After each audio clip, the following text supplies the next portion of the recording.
let's look at the facts.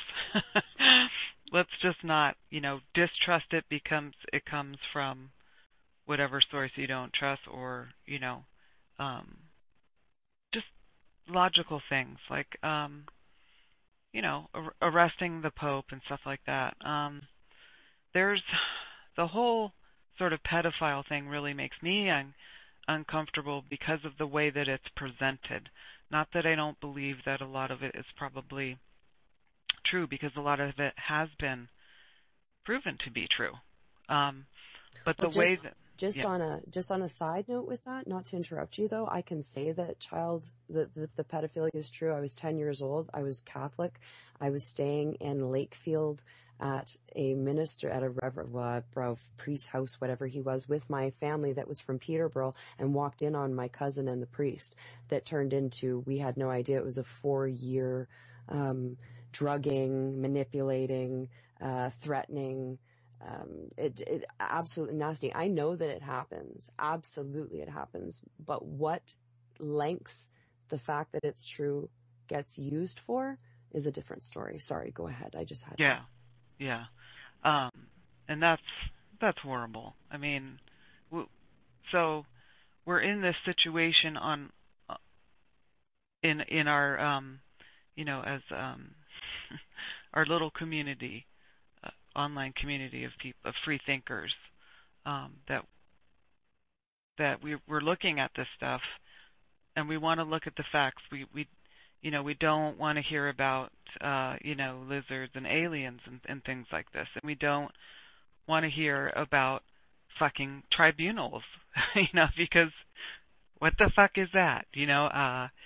Anarchist. Well, you know There's what? no such thing as an anarchist tribunal. Yes, no, there definitely isn't. But there are groups of people that come together when they need Right. to make decisions at the same time, right? Mm-hmm. No, not a matter of control or rule, but of taking care of each other in that community sense. Now, as far as what you're saying with this tribunal nonsense, I know you're talking about Kevin Annett, Mm-hmm. and I felt for his shtick. I was working with some of the indigenous, and I was invited in I was actually working with some freemen at the time, because I gotten messed up in that. I found it very intriguing, the whole legalese. I actually see how it works. I'm not, it's not something that I'm good at. It's not something that I can't devote all of my time to legalese, because it doesn't come to me that naturally. I'm not judging anybody that does it. I know people that are doing wonders with it, but the majority of the so-called leaders in this Freeman movement, they need to be flushed, because they're absolutely leading people off of cliffs. Now, that being said, so I was invited by one of the members of this movement to Canada, because they knew how, I think because my old ancestral stuff was calling to me, and because I see nothing tribal from my ancestors in my area or as I was growing up, other than cultural things. It was watered down because of the ideas of, coming to Canada and whatnot, and all of what happened in Europe before, when we lost our way thousands of years ago. And so I think that my blood memory was calling out to me by recognizing it with the indigenous. So I felt this need to help. I wanted to be involved. I knew of the horrors of the residential schools, and I'd seen Kevin Annett's film. I'd looked into him. I thought, well, this is great. This is fantastic. This is somebody that's actually going and doing, and I would love to meet him. I'd love to help the indigenous. So I went, I met Kevin, and everything was fantastic. They were digging up bones. And this is where it gets weird. See, the indigenous have a way of doing things, which I know you know. Everything Yes. is very sacred. Yes. You do not do anything out of that sacredness. You have respect for everything that you touch, and if you're acting as a representative for these people, you must be humble. You must respect them. And and Kevin played a very good game for a very long time to win their favor. And the minute they had their favor, and I can say this because I know, because I was in the clan mothers meetings. I was there. I was the one trying to be a diplomat while he was disrespecting the clan mothers, because they were very unhappy with what he did at Occupy when he was waving the bones in front of everybody.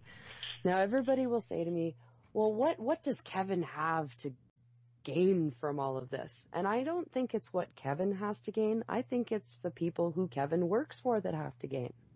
And why do I say this? Kevin gets a hold of some bones and suddenly nobody knows where the bones are. Oh, the bones went here and the bones went there and they went to the Smithsonian and they went here and they went there and they went, oh no, where are the bones? Well, they took what could have been some of the most concrete evidence and sent it on a wild goose chase. So tell me, what possible advantage does that have to ruin what the people are doing? These people are trying to do the best that they can. Kevin comes in and decides that he's going to send them on a wild goose chase. He was begging people, I need some kind of forensics, private forensics that can look at these bones so that we can figure out what's going on. And if we can find out that even one of these bones was a child's and da-da-da-da-da-da. And, he speaks exactly what you need to hear. Exactly what you want to hear. And it's because we're all so tired of it. We want it to be ended. It sounds so good, doesn't it? But it's not good enough. Okay? Because when there was myself and my husband and another fellow by the name of Max Radico, who unfortunately just isn't in the movement anymore because it's just too much. And the crazy is too much. And the people that go on attacks, it's too much. There's some people that have completely broken down because nobody wants to use logic anymore. Nobody wants to think things out. Nobody wants to sit there and say, okay, so here's the blanket statement. How are we going to connect the dots to all of this to make sure that it's actually happening? So Max turns around and says, I've got a forensics guy. Kevin suddenly doesn't want to do it. Well, why wouldn't Kevin's been begging for forensics, begging for forensics. Suddenly Kevin doesn't want to do it. Why? How does that make any sense? Then Kevin says he's going to come. We were living at Winnipeg at the time. He wanted to come because his family had land and they were trying to give it back to the natives or the indigenous while building a community type idea on it. We thought that was great. Well, we started becoming a little bit suspicious. I had more questions because of the bones. Not only that, I'm going to backtrack a little bit. Please bear with me because this is going back to 2011 and 2012. Kevin drops a box of bones in front of me. I worked for a butcher. It was my first job at 13 years old. Okay, so I know what pork bones look like. I know what beef bones look like. In this box of bones were big pork knuckles that weren't even done decomposing. They were still rotting. And he had them mixed with all these bones and drops them in front of me and says, what do you get out of these? And I was like, sick? Like, gross? Ew? I don't know. I have no clue. I'm Joe journalist, man. What are you talking about? How am I supposed to know? That same night he came to me and you can tell me scorned woman all you want and I'm making this crap up. I've got nothing to gain. He asked me if I regretted having my children because of what I do. And I looked at him and I said, no, my children, they are why I do what I do. And he said, well, I feel like my children hold me back now. He cries and cries that he had his children taken away from him, but he makes a statement like that. No parent with a heart who is not a psychopath would say anything like that ever. And whatever. There's also the, Harriet Nahini and her forged signature. She had supported Kevin, just like so many of us have. And then with the whole thing with the bones, which I'm sorry, anybody who's not in Canada, anybody who can't go to one of these reservations and get involved with these people, you really have no idea what you're talking about. And you're believing a sociopath who's running around the world making everybody chase their tails. And you're all buying it. You're drinking it down like it's liquid gold and it's going to save your lives. And all it's doing is wasting your time. If you really want to help somebody, go to a reservation. You really want to help somebody, get to know these people, understand what they did. If you really want to help, don't support Kevin Annett. Now back to this Harriet Nahini. She had supported Kevin. She withdrew her support before she died. publicly. After she dies, a letter mysteriously appears, and Kevin posted that suddenly she's put herself into the situation of supporting him again. And you can see that I can put the link up for you at genuinewitty.com. Now, not everybody wants to agree with Greg in the way that he goes, or all of his articles. God knows I don't agree with all of his articles or the way that he thinks. But he does damn good journalism. He does damn good investigation. And if it wasn't for him, we wouldn't have half the truths. But because Kevin wants to sit there and cry that he's some kind of agent, just like I was an agent, right? Yep, that's right. And somebody's going to clip this up. I'm an agent. I'm a troll. I'm a this. I'm a that. I have nothing. Why? When I just went to speak at and I'm not saying I'm special, but I went to speak at a Women of All Nations conference or gathering that was in Manitoba that was with Indigenous and all 4 nations. Not just one, not just 2, not just white people going and trying to be saviors to everybody else or anybody else trying to save everybody else. It was everybody. They want nothing to do with this man. They're all agents. Okay, so that's the other thing. I get so passionate about this because I see logic and everybody else is running around going, no, what does he have to gain with this? Have you all missed how he's traveling the world? Have you all missed how all the money that you're donating to him is going to his father at his trailer park? Have you all missed that nobody knows who's in this tribunal and he'll never tell you because it's not real? Sorry. Right. Yeah, I mean, let's use our logic here, and let's look at what would our motivation for this being, because we've cried with too many people already, and we see where he's headed, which is to Ireland, where we have more friends, and we don't want to cry with our friends in Ireland. He has no clue what he's doing. And he knows just enough of the truth to get you all to buy it. Why don't you sit down with an Indigenous person like I have from a residential school and work with them? Because I'll tell you right now, everybody says, oh, Kevin Annett's the one who brought this all to our attention. No, Kevin Annett had nothing to do with bringing this out to our attention. Willie Blackwater brought the story to prominence. So maybe everybody should go look into that. Maybe other people should start, I don't know, using logic and looking outside of what looks so tasty and good, because I'll tell you right now, nothing worth getting is ever easy. And Kevin is giving you an easy answer. I don't know what else to tell anybody. All I know is that back to that, he wanted to come to Manitoba with this land and da-da-da-da-da. He writes me a message. You can find it on my blog. It's at the Lifting the Veil Wix site. And the emails are right there.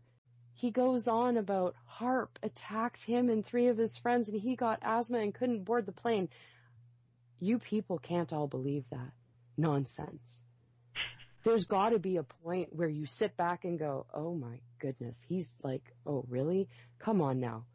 Seriously? What about the fact that he accused me of being off my rocker because I had the nerve to question him? As soon as you start questioning him and asking him for real facts, which is something another host I recently listened to didn't. All he did was placate him, which was ridiculous. But ask him the hard questions. Ask him about the forged signature. Ask him about the fact that those bones were a joke from the beginning to him.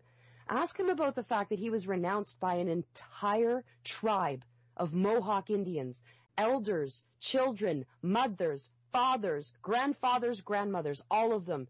And because it's on YouTube, everybody's sitting there and going, oh, they're agents, they're Indian agents. Okay, that's another thing I'll address. Yes, there are. There are problems absolutely in all of those reservations. And you want to know? Because you've got your Indian agents, and you've got your church agents, and you've got your band council, and you've got your confederacy, and nobody wants to agree with anybody. And you know what? That's how they got us in Europe thousands of years ago. And guess what? They're doing it to the Indians now. Good job. Keep following Kevin.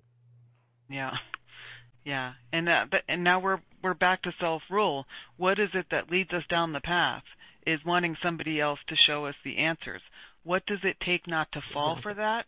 The willingness to look to for you. You know, the courage it takes to say, I fell for it. This is what happened. You know, maybe I could help you.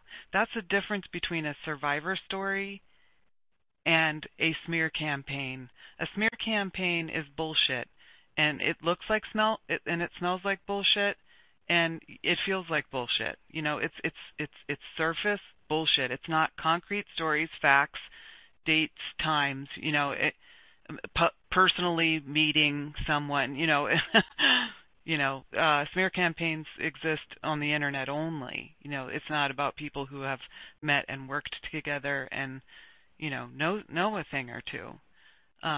But back to And how do you the other thing avoid that it? really, sorry, I'm sorry. sorry. How do you avoid it? You be One thing willing to look at yourself and say, what did I fall for? What did okay, I need that made me slip?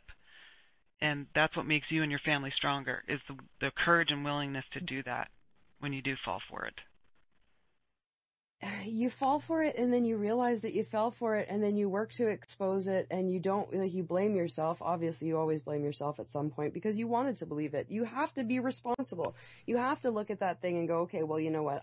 I'm trying to save stuff I don't need to save because in the end, I'm really trying to save myself, but I'm not doing the work to do it on the inside. So you go within and you figure out it's constantly working on yourself. Constantly working on understanding that you have to trust your intuition. There were a couple things that led me to go, this isn't right, and I didn't listen to that because I was blinded by that, oh, yeah, here's my big thing, that need to help. That need to help that pushes me way farther than I need to go because I think I'm doing good, that I'm not helping myself, which has been a huge test for me, understanding that helping other people doesn't mean I put myself out. The minute it puts myself out, I'm damaging myself and I'm not doing good work for anybody. This thing where everybody's like, where's your proof on Kevin? Where's your proof? I would really love for everybody to stop looking at the rape victim and going, show me the proof that you've been harmed. How about everybody turn the tables on him and ask him some real hard questions? Why don't you make him prove everything? Why do you just believe every little bit of spew that comes out of his mouth and make everybody else who are the victims of him have to prove themselves? Why is this psychopath? Are there that many psychophants out there that this psychopath has you all wrapped up under his in his spell? I don't believe that. I don't believe that. I believe that you just need to shake yourselves out of the frickin' sparkly angel dust that's been thrown all over you by this man and realize that there are real ways to do good works in this world, and he's not one of them. Which is unfortunate. It's really unfortunate. So we're back to self-rule. Why are we going here? Why are we doing this? Because we are the acting clan mothers of this gathering, and all part of our job. If someone else is more worthy, step right up and help us protect the community of free thinkers that are coming together over the internet, because there's a whole lot of bullshit out there, and there's a lot of people who see what's wrong and they just want to make it right, and when somebody offers. And honestly, sorry, go ahead. No, it's okay. Go ahead. No, you really have to learn to discern, and you have to, we all get caught up in a lot of this new age crap too. And this, dropping of ego and not judging. Well, judging and discerning, I'm sorry, we're human. We judge. We add everything up. If you have a brain in your head, you're going to sit there, you're going to add up everything. You're going to connect all these dots. You're going to sit back. You're going to not just take the blanket statement for what it is, and you're going to try to figure out all the variables. And that's the point. You're trying to figure out the variables and how it's going to... What about these bones? This is a question that's being asked. What about these bones? Well, if you mix a whole bunch of bones and you send them on a wild goose chase and nothing ever gets found out about them and now you can't find them, what did that serve? It definitely didn't serve the indigenous, now did it? Right, and that's what he promised to do, and that's really what their problem is that he came in, he offered to help them, and he harmed them in the process by number one making the whole issue look like a bunch of hoo-ha when it's true, and secondly by the dis- disgraceful and way that he went about things was harmful, and so he hasn't helped anyone except for himself. I mean, in my opinion, it looks like um, the indigenous communities that have disowned him at this point were basically training grounds, and now he's sort of taken his traveling act on the road with these fake tribunals that you can donate to make happen that aren't really happening.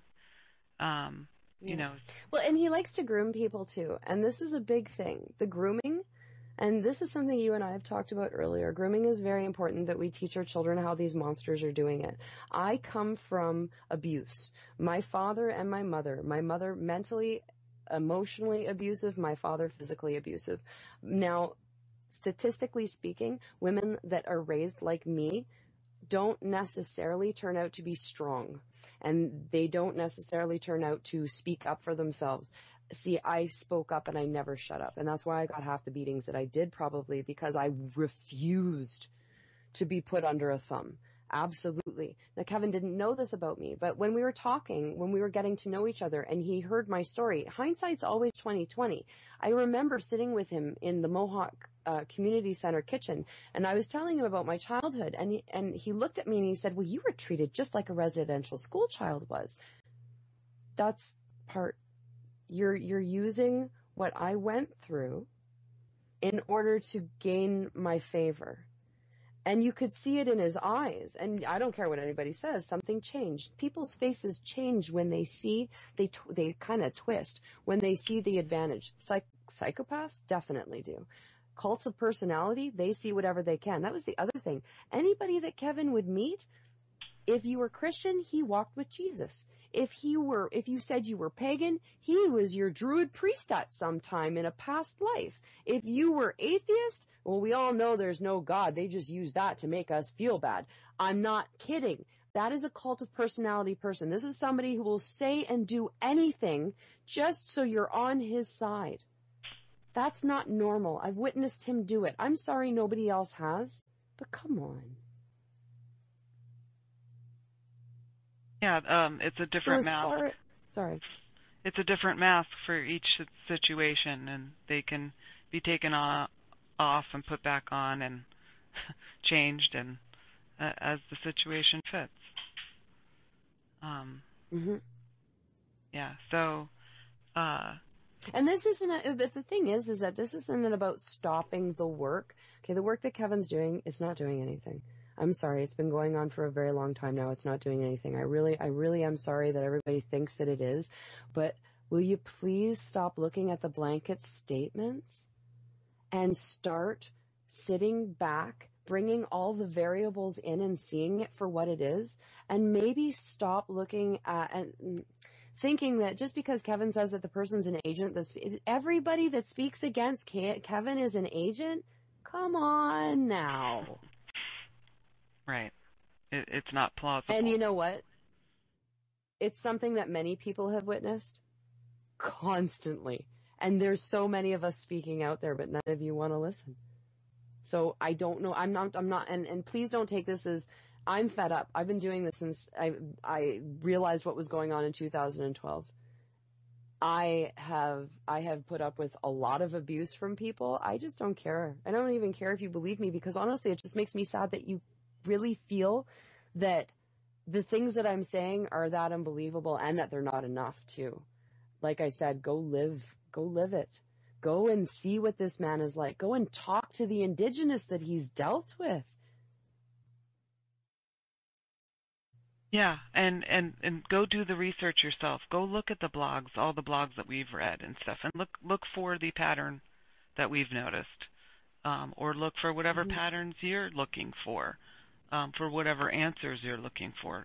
There's no reason for us to reinvent the wheel, because the evidence already exists.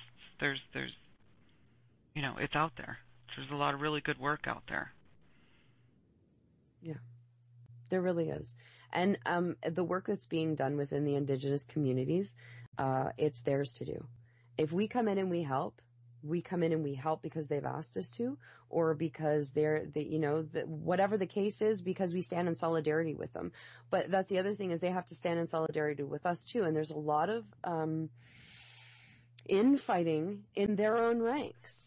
And that's what I'm telling you, is that the idea is that everything that they've socially engineered to have us all at each other's throats, you watch what they're doing to the Indigenous in their at the res, and I'm telling you, it's like watching what they must have done to the white people, or the Europeans, whatever, how long ago. Mhm. Yeah, it's important. And just like another side note that maybe people don't understand, Kevin Annett stayed at our house twice. He ate with us. He was with my family. I actually got to break bread with him, work with him, and saw things fall apart over a course of from say October to July. It's not like it just happened. It was progressive. Absolutely progressive. It's not like I just all of a sudden went in there and found out, my God, I was kissing his feet when I first met him. And I don't mean that literally, of course. I was just proud to know somebody was out there doing good works like that. It made me happy. It made me feel like there was hope.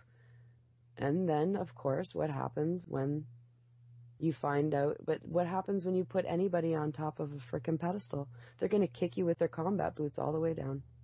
Mm-hmm. If I thank the experience I had with Kevin, because I was able to spot the next snake oil salesman that came my way. Mm-hmm.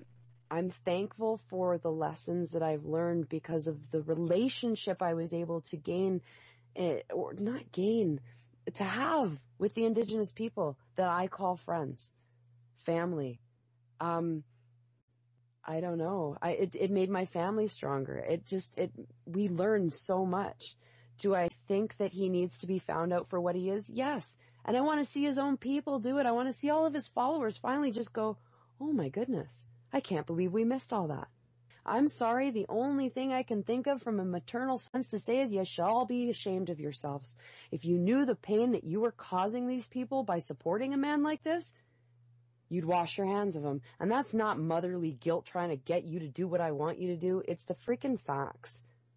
There's no proof of any. And who are these members of these tribunals? Oh, they need to be protected. Whatever. If Kevin doesn't need to be protected, the tribunals don't need to be protected, because obviously he's free to run and do whatever he wants. Come on. Yeah. I'm sorry. And it really seems like I'm at the point where I just, it's just so dumb now. And I'm sorry that I feel that way, but I'm not. Yeah. Yeah. It reminds me once you see a lie for what it is, you just can't see it for the truth anymore. I'll tell you what it reminds me of. It reminds me of this powwow that we used to go to, that was always on the Memorial Day weekend, so it was a 3-day powwow. And they made it a competition between the drums. But the judges were secret. Secret fucking judges,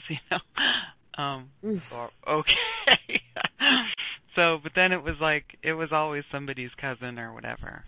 It wasn't the best person or the best drum group. It was whoever's cousin or whatever. So, just take a look around. Who, what, when, where. Yeah. What's going on. Real answers, concrete things, That's it. That's all there is to that. Yeah. It's just... Well, and when you start asking for answers and they start giving you all these coded things, we have to keep them protected. Bullshit. You want me to sign documents, but you're not going to tell me who's in the tribunal. I don't believe you. I'm not falling for it anymore. And then HARP attacked you and you couldn't get on a plane. Oy vey.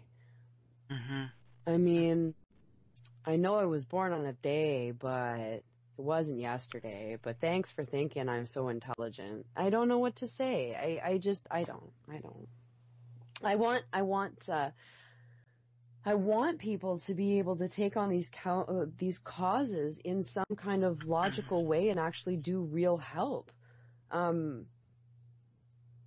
Whatever this nonsense is about, going and arresting the Pope. Well, why don't y'all rally and tell Kevin to do that himself? He was in Rome. He did his exorcism, yada, yada, yada, yakety shackety. Why didn't he arrest the Pope then? Yeah.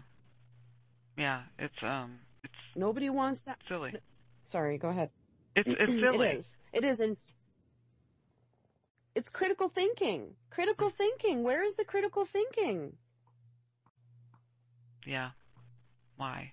And I mean, I know it's attached to some genuine wanting to change the state of affairs, but given that, So, I've come to the conclusion that the only thing that we can do is teach our kids about grooming, because pedophiles groom children the same way that psychopaths groom their targets, the same way that the corporations groom us to keep feeding the beast, the same way, and that the government keeps grooming us to accept these cultural changes that are ridiculous, and not engage in cultural changes that are much needed and quite obvious. So, what we need to be doing, I mean, if you want a solution for all of this, start doing something in your own community. Start in your own house. Make it work out. Stop working outside of yourself to try and make changes happen. Because the more you do that, the more you're running around chasing your tail. When you realize that oh, good Lord, the cliches are just coming out tonight.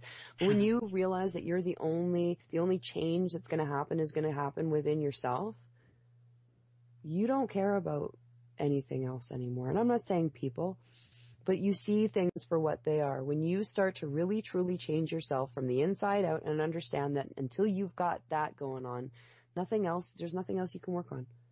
So, propping Kevin up, what's that doing for you in your life? Maybe people should start backing away from certain things. And I'm not saying movements, but work on your own community. Work on the space of your neighborhood around you. Get to know the people that are in your own space. Bring yourselves together. Go rent a house that has more rooms than your family does and have more than one family live with you. I don't know. Doesn't it just seem like the answer isn't give your money to somebody else to go globetrotting around the world with a bunch of bones trying to say that he's going to save the frickin' red people? Yeah, it's a better option. It's the better option for sure. Go get the very first step. Go and start meeting the people that are making your food. And if you don't have a way of doing that, try to create a way to do that and try to make some of your own. And repurposing, is the other great thing. And one of the things that has led to the repurposing movement is just not having any freaking money. And that's not going to change. We're always going to sort of be where we're at. There is no middle class anymore. So we have to really start thinking differently. That this whole idea of, if you work really hard, things will get better for you and you'll, blah, blah, blah, blah. No, the really hard work is that's worth doing is rarely rewarded at the time that you're doing it. No. Because Definitely. It's visionary. It's visionary. It's something that's come out of your own creativity and the whole purpose that we're here is to do these things, to figure out a way, to figure solutions together. That's the only reason I can see that we're here. Yeah. And it is really that need to engage in that that gets us into trouble and trusting the cult leader types that can come along and there's several ways that they come along, not just con men, that come along, but agent provocateurs, lots of different ways that your own journey can get derailed. Just spiritual wise, religion. Religion derails you, and then you look for the alternatives, and some of the alternatives are well, they're really the same thing wrapped in a different package. Like New Age is really Christianity Yep. wrapped in a New Age package. It's the same thing. It's the savior outside of yourself thing. Exactly. And there is no savior outside of yourself or ourselves. The yourself that you make with others. That power with. Yeah. Yeah. So. Well, our power, it comes from us, and that's the other thing. Like, I mean, people will take as much power as you give, but you can create as much power too. You can constantly just be replenishing yourself. Someone told me this like years ago. You have an endless supply, and it seems like we have nothing left to give sometimes, right? But we don't. When you really start doing the hard work on self, you have those moments, and yes, you do fall apart, and yes, you do have, say, bad times, but the growth that comes out of it afterwards, flowers grow from shit. What can I say? It's pretty amazing. Good food goes from, like good food, good manure. They go hand in hand. They do. They really, really do. Yep. The best stuff is created from stinky things. Birthing new life. That's pretty messy, pretty gross. But pretty beautiful too. Yeah, definitely. It's beautiful chaos. So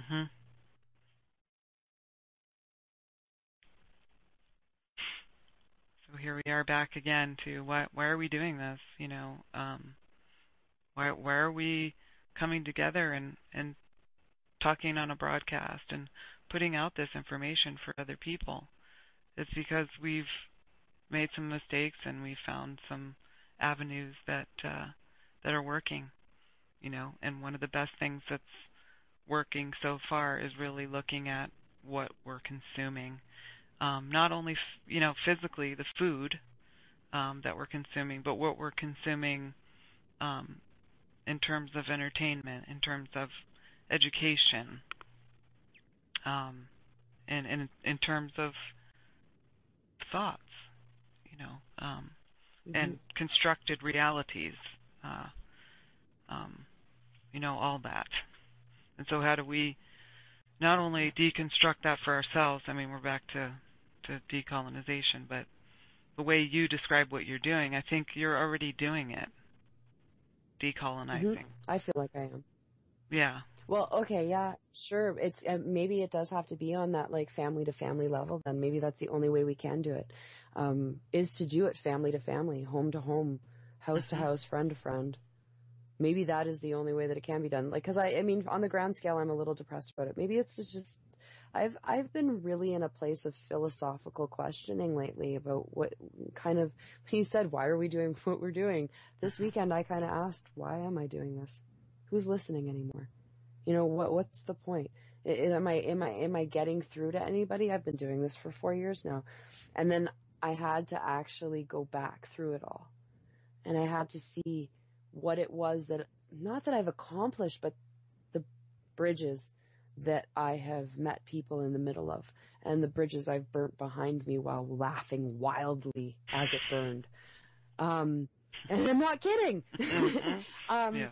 And like, and the bridges that I built with others. These things, they're the reason why I do what I do. These are the people that I help that have helped me, that have gone out and changed their lives the way I've changed my life. This is why I do what I do. When I watch how my children react to situations, that's why I do what I do. And my children school people on nutrition. When they look at things in a light that I'm so proud of, because yes, all the things that I've been teaching them, my husband's been teaching them, they're for everything's coming to fruition. I do what I do because I love it. I do what I do because it's the truth. I do what I do because of the fact that I don't know anything else. I don't know how to shut my mouth. I don't know how to lie. Okay, so if I'm trying to plan a birthday party, I'm the worst one to keep a secret. If I buy you a present 2 weeks before I'm ready to give it to you, I'm like, oh, I got you something. You're going to love it. It's absolutely like I can tell the lie, but it's really, really hard. I'm not even kidding. You got to see me in action to understand. Like I give myself away. I do what I do because the people that loved me most in my life who raised me lied to me. Because they tried to live a lie, because I can't do that, because to me, there is no bigger wound than someone looking at me and lying to my face. There is no bigger wound than me giving myself to anybody that turns around and lies to me. You want to hurt me? Lie to me. You want to destroy the feelings I have for you? Lie to me. It's very, very, very, very, very hard for me to forgive lies. I can't do it. I was raised in it. We're all raised in it. Aside from the lies that I was raised in my own home, or that I had to pretend to live in my own home, it was on the television. It was in the way that we were shopping. It was in the way that we were spending our money, and the way that we sat and we knelt at church, or the fact that I had to sit there when I was 2 years old and tell some man that I was ashamed of myself for picking my nose because I couldn't think of another thing that I did was a big enough sin to tell that man upstairs. See, now something too is like, or look at all the people that are living the lie, right? Living the lie about society. And if they were to stop believing in that lie, it would just crumble everything about their lives. From say my mother-in-law to the guy at the Quickie Mart. I don't know what to say, but they can't believe any of these things that the governments are doing to the government would never hurt me. The government would never do that to me. All of these things. Do you really believe that? Does anybody believe that same thing doesn't happen in these communities? We're going through the exact same thing. These people that are the lizards or our overlords people, come on now, people. If you can't talk to 10 people on the street about what it is you're talking about and convince them that it's true, you don't bother talking to them. You're not going to get anywhere with them.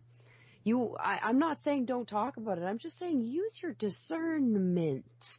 It's such an important word.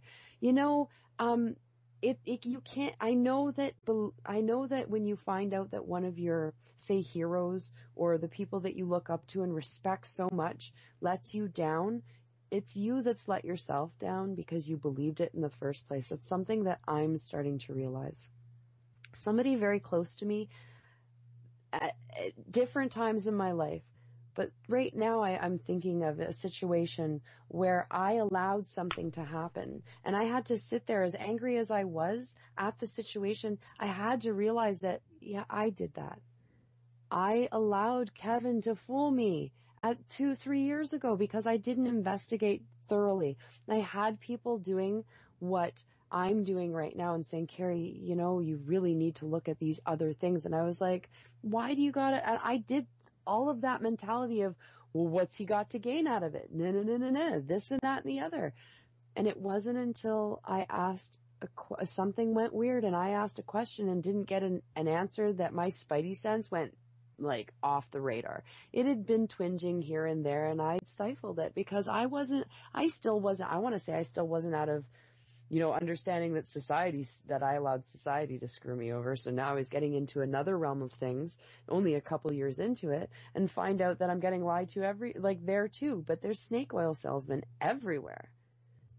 Absolutely everywhere. So are you letting you fool yourself? And can you forgive yourself once you find out that you have been allowing yourself to fool yourself because you wanted to believe it so badly? Because I wanted to believe it so badly, and I wanted there to be an end to absolutely everything that was holding this world corrupt. But I'll tell you right now, you do not, under any circumstances, use their nonsense against them. That's just, I mean, ridiculous. They made it. Can't use it against them. They hold all the chips, all the cards. Just walk away. Mm-hmm. Yep, do your own thing. Fly under the radar. Yep. And, call call a con when you see it. You know, why And don't get be these afraid to. knocks unless you can use them to help Yeah. other people? You know, why are we getting these bumps on our head unless we can use it to help other people? You know, so this is the crones coming out and say, look at this big bump on my head over here. You want me to tell you how I got this? Let That's me tell right. you. That's right. And then maybe you can learn not to bump your head in the same place. Mhm. And if not, then you can tell your children. And they can tell their children. Right? Exactly. Exactly. But I mean, don't be afraid to speak out. There were times where I let others talk me into, don't speak out. It's not going to be good for you. And I listened to that. And you know what? It festered inside me. I had to speak. Sooner or later, you have to come out and talk about not what is going on, but what these issues are surrounding on every level. And all this love and light crap, you can just stick it up your arse because I'm not buying it. Give me some shade in that light. I need the balance. I can't sit there and just think that everything is peaches and cream and love and light and happiness and sunshine and rainbows and lollipops and all of that nonsense. I can't. Give me some shade. Give me some darkness. Give me some kind of balance. And if I can't find it in something, then there's something wrong with it. And I think that's something that other people should. If you don't see a situation's balanced, then there's a problem. Whenever the balance isn't there, there's a problem. When you don't feel balanced, there's a problem. So figure out what that problem is. Yeah, it's like, how do you tell So, a picture, that's been photoshopped? It's like the shadows aren't in the right spot. And that's really how it is when you walk into these situations where you're being conned.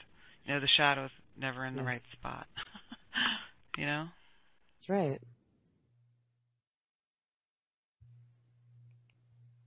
Yeah. Sorry, I interrupted So I you. mean, it's self-trust. No, I think we both are because of that delay in Skype. We can't hear it, but it's self-trust is a big thing. Really, we need to start trusting ourselves. That is the most important thing. Really, truly trusting ourselves. Really learning how to discern. And it's a process. It doesn't happen overnight, and you have to be burned many times, or maybe not, to learn your lessons. Me, who I am, I need to go out and experience. The only way I understand is through experience. So I've gone out and I've met Kevin Annett, and I've met the free men on the land, and I've met this guy and that guy. I'm not going to give them, we're talking about Kevin right now, I'll name him. I'm not going to name the other two because they don't deserve the breath that I breathe for their name, and I mean that. But it's everything. You have to go out and you have to live it. I went out and I lived it. I can speak on it because I lived it. Not because I read books and not because I read, or I watched this, or I actually went out and I lived it, and I talked to the survivors, and I worked with Kevin, and I worked with his minions. And okay, so I think that because of that, I have that ability to say that everybody needs to kind of do the same thing. If you want to be able to speak on something, I truly ask that you live it. Because Yeah. you don't know unless you do. Yeah. I find myself not talking about a lot of things because I don't know. If I don't know, like, I'm not happy with what I see in Ferguson. I won't talk much more than that, though. Because I don't know. I'm not there. I'm not experiencing it. I don't know. I know this side and that side, and this one says that. All I see is a bunch of people looting when that has nothing to do with the protests, and that has nothing to do with what's going on. It breaks my heart. It breaks my heart. I look at the things that are going on Black Friday, and it breaks my heart. This is not the way humanity is supposed to behave, and if it is, yoy. Mhm. Yeah, it's disheartening for sure. And that's when we also have to be careful about what we're consuming and in terms of our, information even. You know, not that you want to just shut out all the bad news and everything, but if you already know what's going on, like for instance, on a bigger scale even, we live in this culture, especially in America, that it's a death cult. I Yeah. don't really even know any other way of putting it, but holidays are geared towards death. So we know those holidays are coming up, you know, fucking Columbus Day, you know, 4th of July, all these things. You know, yeah, we hang out in the woods, we watch fireworks, um, but you know, we don't have to we don't have to walk down the street with a fucking flag or anything. You know, just it's all around death. So we know it's going to be out there. Like if we get on social media or turn the TV on, or you know, if you don't want to be part of that death worship, you gotta turn it off. But it's not that you're ignoring that Yeah. it's there.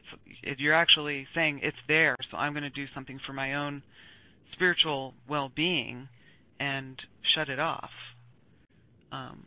because there's a very systematic way in which the control grid uses these holidays and the death cult stuff to control our perceptions and to manipulate our emotions and to harvest our energy, quite frankly. So, you know, that's a part of it too. That's a really big part of it. Yeah. Yeah. It really is. You know, and a lot of this energy harvesting that you're talking of, we've got to take it back for ourselves. I don't know what everybody else does, but we kind of celebrate solstice like all through December until January. And it's like today I know it's not December yet, but I spent the whole day doing crafts. Like I make all these jams and stuff, and it's like off topic, but it's not off topic. It's about reclaiming, right? So I make jams and pickles and all of these canned lovely things and ferments and whatnot, sauces. My family, we got these paper lunch bags that was very inexpensive. You got 40 in a bag of them. And what we're doing is we're decorating them like Christmas cards so that we can put the jams inside of them and give them to our loved ones. All of our gifts are handmade. They're like the true tradition of what the original idea of winter solstice originally was, which had nothing to do with what it's celebrated as now. My children aren't crazy on Christmas morning trying to unwrap a million presents and being overstimulated with junk. And I find because of the last 5 or 6 years that we've been celebrating this way, that I have more grateful children. Yeah. It's the little things. I was just thinking as I was walking around of when I was a child, and I used to gather the pine cones, and we would make ornaments and little, you know, things to decorate with those, like, you know, dip them in glue and glitter and all that kind of thing. And we really have gotten away from that kind of thing. No matter what you celebrate or whatever, we always celebrated it when I was growing up, Christmas and all that.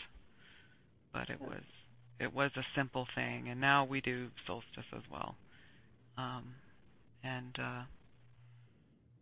whatever. I mean, it's part of our part of being human. This cyclical remembrance, and I've always hated Christmas time because of the way it made me feel sad that everyone was trying to buy things. And now that I've gotten more into this sort of solstice-y kind of thing of making things and getting back to that, I really enjoy it much more, much more. It's more I think it's more fulfilling. Mm-hmm. When we can, not every year we've been able to do it, but when we can find a potted blue spruce, just a baby, we'll get one and then decorate it with like lard cookies and like lard and seed cookies and string popcorn and cranberries, and we bring it in on the 21st. And we, like, the kids understand that we're bringing it in because the sun's going to stay still from the 21st until the 25th when it starts to rise and get stronger again. Mm-hmm. Like, they understand that there's an actual science to it. It's not just all flippity-nippity, frou-frou bunnies. That's not what it is. And then we put the tree back outside on the 25th so that whatever animals are in the neighborhood can chomp down on it. And then we go and plant it on spring equinox. As a family, I don't care what anybody says. What we do is beautiful. It's beautiful. There are moments that our own traditions that we've created, borrowing from past and an ancestral memory, who knows, and what we do. I don't know. I compare it to what we used to do for Christmas, and there is no comparison. None. Yeah, because you need something. I mean, it's one thing to reject the, talking about decolonization again. It's one thing to reject the overlay of the colonizer, their holidays and their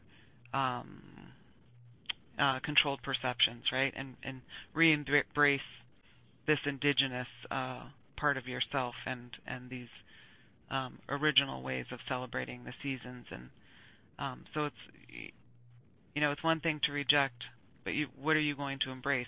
What are you going to replace it with? There's got to be something, because it is part of being human. This is how we make it through the winter. Well, that's the thing. What would we do? We would all be gathering, right? So we have friends, and they know all the whole month of December through till like the first week of January. Come and visit, and we're coming to visit you, and it's eat and not drink necessarily, but be merry. And a lot of my friends, we all craft. Like, we're all crafters, so we're making things for each other. There is no consumerism where we're like, there just isn't. We're not doing that. We're getting together. We're rejoicing over the harvest. We're living by the earth, by what we're doing with the earth. We really are. Life begins again in spring. And then, right now it's about preparing our seeds for spring, nurturing our seeds. It really is. What do you think the earth is doing with all those seeds that are dropped in the ground right now? Nurturing them with all the love she's got to give it forward for the spring, so that when it comes time for those seeds to bloom, they're going to be bountiful. What do you think we're supposed to be doing? Nurturing our seeds. And you do that, and I've been doing that as a practice for years now, and it is my way of life. And you see it in the way that I live. You see it in the way that the universe greets me. I don't know how else to put it, and so I'm going to tell you a story, and I'll make it quick. The other day, a bunch of us were sitting and having a chat, and there was this feeling, I felt like I was being tightly compressed in my heart chakra space and my solar plexus, right? These two areas felt like they were absolutely constricting. So what had happened was I was like, the last time I felt, I don't understand what's wrong. I can't place it. But everybody was feeling the same way. A few people that I talked to on Facebook and the people that I was sitting with, they were like, we feel the same thing, and we can't put our fingers on it. And I said to my one friend, Terry, I said, I'm going to need to see, and this may shock some people, some type of natural disaster has happened tomorrow when I wake up to justify this feeling, or I'm worried more so. And that might sound strange to some people. In that same conversation, we were talking about the sun and how the sun affects us. And a friend of mine said, well, Jeff, he said, well, is the sun even made out of gas? And it's so weird. I was watching Suspicious Observer the next day.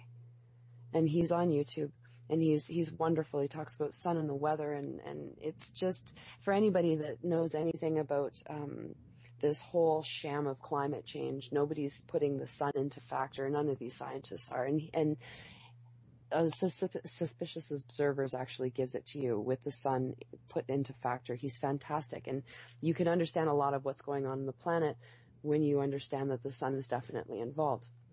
That being said, okay, so the next morning I watched this and find out that there was definitely a natural disaster the day before, and it was in Indonesia that we had a 7-point magnitude earthquake, which is fairly large for that area and this time.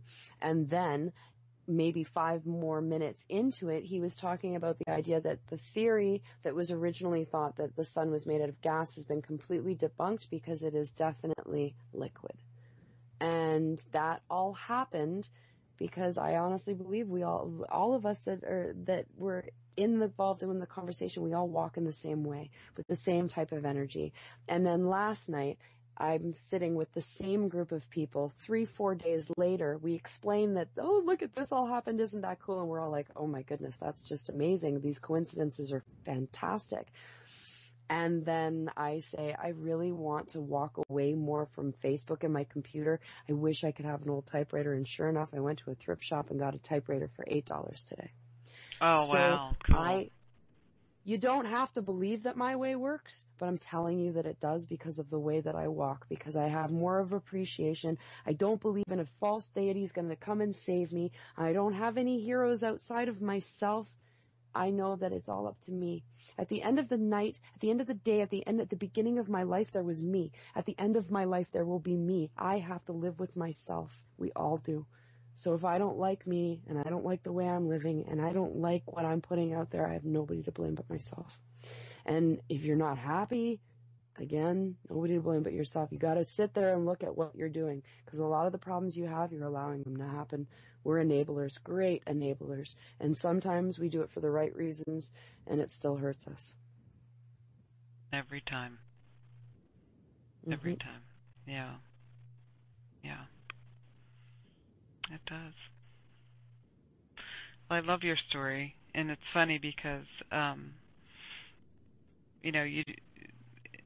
to know within your body and within your consciousness that there's something connected about all life, it's not the same as believing in a God outside of yourself, or a monotheistic or Abrahamic way of looking at religion. It's just not the same. There is something else. You don't have to choose between Abrahamic religion and the religion of atheism. There really is something, probably more than one something, a lot of things more than that, and more to our spiritual development as a species and as individuals. So again, we're back to what are the things that derail us? Well, religion, atheism, which is the opposite of religion, and the whole Christian Satanism thing, devil, it's all from the same thing. It's all trapped you right back into the Abrahamic religions.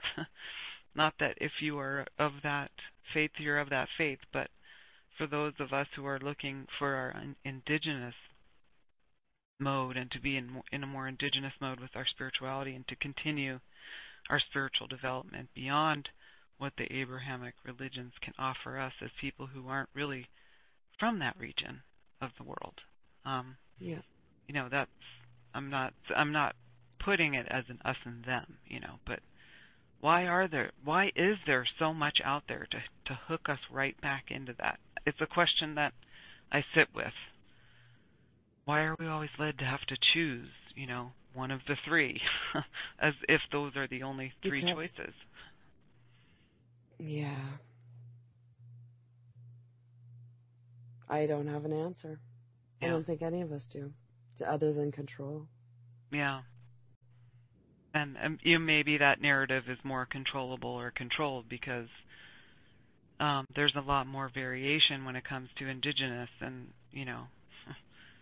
there is a lot more sameness too, in that it's a balanced sort of cyclical way of allowing your spirituality to develop, but there's so much differentness as well. Yeah, I don't know.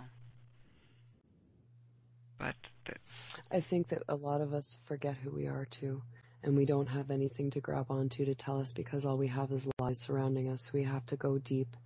It's so deep.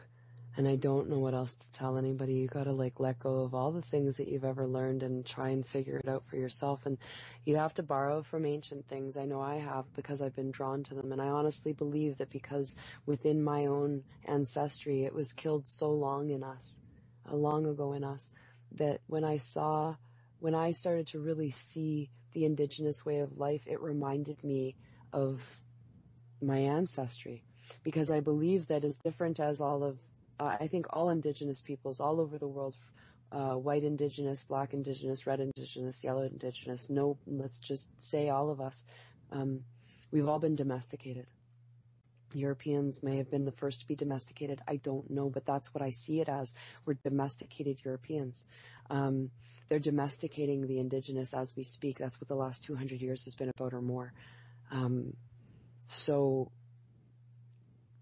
I really feel like it's when we sit there and we try and figure out what our ancestors were all about, we really have no clue. But the closest thing that we have is to look at the indigenous here and remember that the year of the wheel that and this is they call it a pagan thing, but it's not.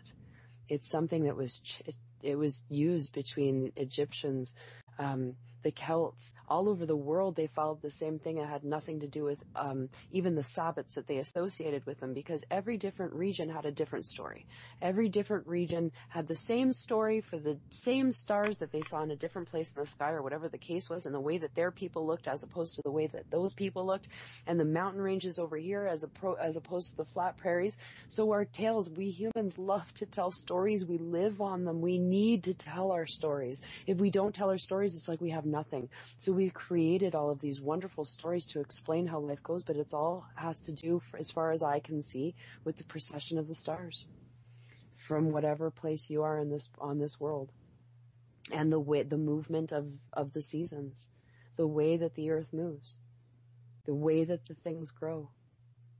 And I think that if we started to base a little bit more on that and a less about books that were written by men, and I don't mean that in a feminist way, because I could care less. And if anybody ever called me a feminist, I just might gag. But I'm an equalist, if there's such a thing. I'd rather not be an ist or an ism, but if I had to choose, I'd say I was about some type of equality, even though equality is silly too, because that's another conversation. We only have 5 minutes left.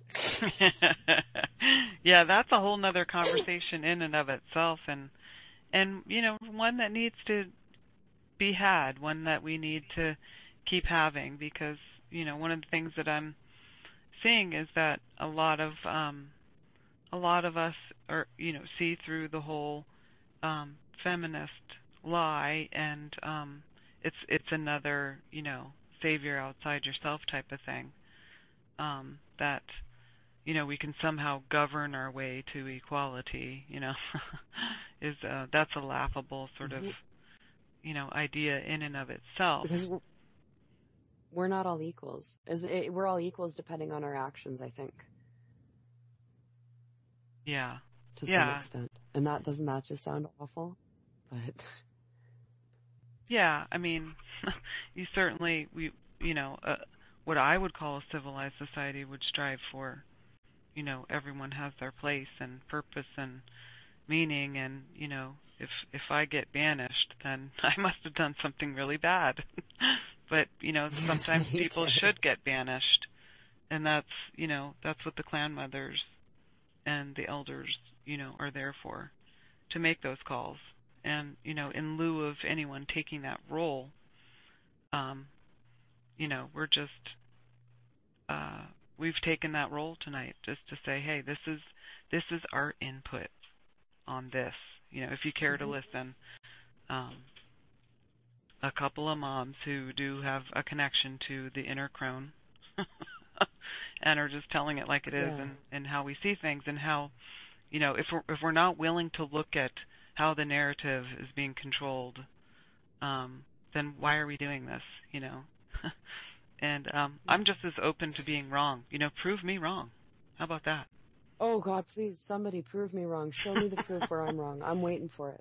I am. And, from a mother's perspective, I don't know if anybody knows this, because I don't know if they did their research on me before I came on the show, but I had FACS, which is Family and Children's Services, come after my kids on an internal letter. Internal letter means it wasn't an outside call. It came from the government after my children, right after Kevin said to me, oh, everybody who's ever dealt with me has had their children taken away from FACS, or FACS has come after them. Again, that's Family and Children's Services. And I fought them and I won. And they didn't touch my children, and they didn't see my children, and do you think he was anywhere near the situation at that time? Nope. Nothing at all. Do you know how many other people have lost their children because of their I want to say, ignorance and following of Kevin. I didn't do anything wrong. Somebody actually, from an internal source, was told to look at my family. Then they used form letters from when Children's Services, recently it was called fax. Now, before that it was called CAS. I was getting form letters from 20 years ago because they didn't know what to do with me. Because I refused, absolutely refused, and I threw it all at them.